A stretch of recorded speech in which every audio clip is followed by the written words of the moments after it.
মনে রাখবেন, যারা স্বামী স্ত্রী আছেন, স্বামী স্ত্রীর ভিতরে সবচাইতে ঝগড়া লাগে, মজা পায় হচ্ছে শয়তান। স্বামী কি স্ত্রীর বিপক্ষে, স্ত্রী কি স্বামীর বিপক্ষে, সবসময় ফু দিয়ে ইন্ধন দেয় শয়তান। স্বামী স্ত্রী ঝগড়া লাগলে শয়তান বেশি আনন্দিত হয়। তাই স্বামী স্ত্রীদের উচিত প্রত্যেকটা পদক্ষেপে মাথা ঠান্ডা রেখে কাজ করা। স্বামীদের কাজ স্ত্রীকে মায়া মহাব্বত করে বুকে রাখা, স্ত্রীর কাজ স্বামীকে সম্মান দিয়ে মাথার উপরে রাখা। স্ত্রী বলবে আমার স্বামী যা বলে, যেমন বলে সেটাই, স্বামীর কথাই আমার কথা। আর স্বামী স্ত্রীকে গোপনে গিয়ে জিজ্ঞেস করবে তোমার ইচ্ছাটাও বল, আমি একটু শুনি। এটাই হচ্ছে ভ্রাতৃত্বর মহাব্বতের, এটাই হচ্ছে মজবুত সম্পর্ক, এটাই হচ্ছে আন্তরিকতা সম্পর্ক।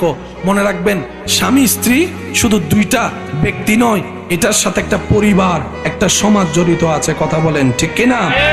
স্বামী স্ত্রীর মধ্যে মা বাবা লুকায়িত, এই স্বামী স্ত্রীর ভিতরে দাদা দাদি নানা নানি লুকায়িত, এই স্বামী স্ত্রী শব্দের ভিতরে শ্বশুর শাশুড়ি লুকায়িত। সুতরাং এগুলাকে একটু মাথায় রেখে চলবেন। মন মেজাজ সবার যে সবসময় একরকম থাকবে এমন কোনো কথা নাই।